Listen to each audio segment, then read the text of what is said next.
When our next guests opened their hearts to adoption, little did they know that their journey as parents would lead them to start a safe haven for children in crisis. Vivian and Matthew Hall are Connecticut Association of Foster and Adoptive Parents, as well as the founders of the Crossroads Ranch in Plainville.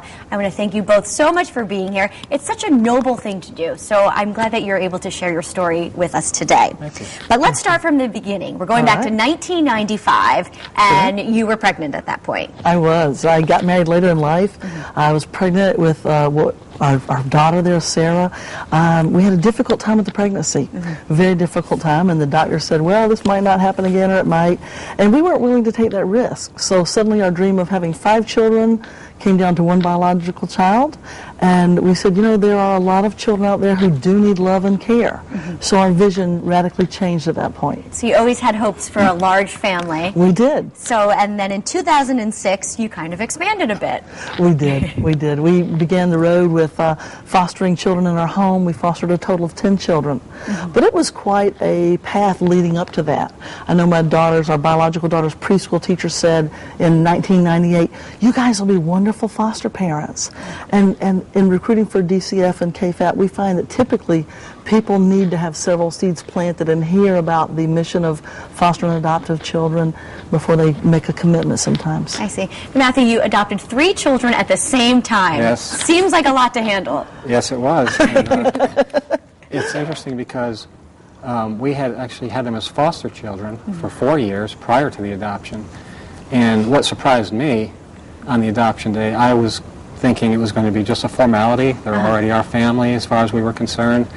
And I was profoundly moved when we got to the courtroom and signed the papers, and it just blew me away, even though, you know, we had already had them for that long. So something really solidified on that day. You had to make it official, I suppose. Yes. Tell me about your children. They're amazing. First of all, the oldest is Ryan. He's 17 and a half. Sarah, our biological daughter, is 15 and a half. Tiana is 15, and Leanne is 13 and a half. I think we have a picture on our screen right there of your lovely That's family. Right. It's a whole bunch of them, isn't it? 4 teenagers all at the same time. That's got to be tricky. And how did Sarah take to it? She instantly had brothers and sisters. Right. She was an only child until about, I believe, the age of 8. So suddenly family dynamics kick in. Our only and oldest child is now more of a middle child. You know, some who had been a baby in their families are now, you know, middle children, or some who have been the oldest are now middle. So you get what you get in a typical family situation of sometimes everything's great, and sometimes you work through challenges. That's true. That's with every family. You're right. Who's got my hairbrush? Where's my shirt? You know, that's mine. And those are the simple things, I would imagine. That's right. Matthew, we should mention you started Crossroads Ranch. What is that? Crossroads Ranch is a Christian ministry, and it's geared towards families who are just struggling. I mean, let's face it, it's a difficult world, and families face a variety of challenges. And what we saw was a need to expand beyond, we could say, a supercharged foster home, beyond our 4 walls, and to offer services such as the horse therapy, which is very therapeutic. And our ultimate goal is to have a place in the country where kids can live for about a year. And we will offer counseling, animal therapy, and a traditional family environment, a mom and dad house parent as opposed to a shift staff. Okay.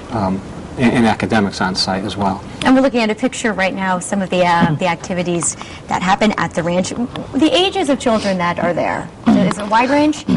Well, we start with a horse camp at age 8 for boys and girls, and we have gone up to about age 16 or 17. It's on a case-by-case basis. You know, some kids aren't quite ready for it that young, and some kids, by the time they're that old, have a different mindset. So we're willing to work with any family within that age range. And how do people know about it? Is there a referral program? Is it word of mouth? Well, they can go to our website, which I'm sure will come up very soon. But we've talked to youth services, for example, in Bristol. We go through the guidance offices and through the board of directors or school boards in Plainville and Bristol and the surrounding areas. We've gotten kids from Torrington. So really it's if moms and dads hear about us through great programs like yours or off the radio, they're certainly welcome to contact us by phone or by our website. Matthew, you are located in Goshen, but you're hoping to expand, is that correct? Correct. Well, we're operating out of our home in Plainville right now. That's our office. We've been using a friend's horse farm in Goshen for the past 2 years, And again, the summer horse camp is a 2-week program, which is a stepping stone in our development towards the place where children can actually come live. And so right now we're operating there as we raise funds and as we move forward with our vision. But our horse camp has been run in Goshen for the past 2 years. Okay, and we should mention you two are award-winning foster parents. It's quite an honor. Thank you. Congratulations. Tell me a little bit about the Connecticut Association of Foster and Adoptive Parents. We can't say enough. They're fantastic. When you are a foster or an adoptive parent, there are services you're looking for your children. KFAP, Connecticut Association of Foster and Adoptive Parents, is KFAP for short.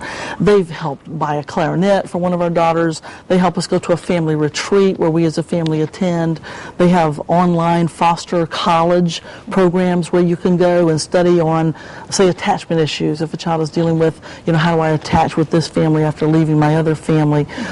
So there are many things for training and support that they supply.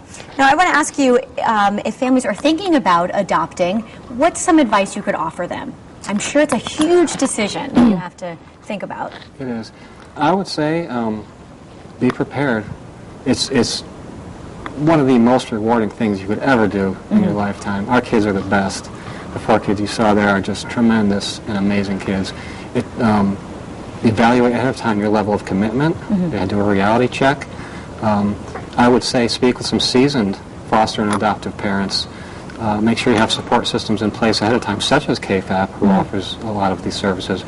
And just know that it's an investment, and the benefits are long-term, but along the way, don't get caught up in the day-to-day challenges because it's very easy to get discouraged.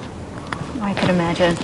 But Sure. it really is a noble thing to do. These kids need lives and families, and that gives you the opportunity to do that. So I want to thank you both for being here today. And of course, if you want any more information on the Connecticut Association of Foster and Adoptive Parents, the information is going to be, there it is. It's right there on your screen. And also we'll have a link to the Crossroads Ranch on our website so you can get more information there. So again, thank you both for being here. It's wonderful. Great to be here. Coming up next, Jocelyn learns how to make a sweet Indian dessert with a mala hold. When Connecticut Style returns, stay with us.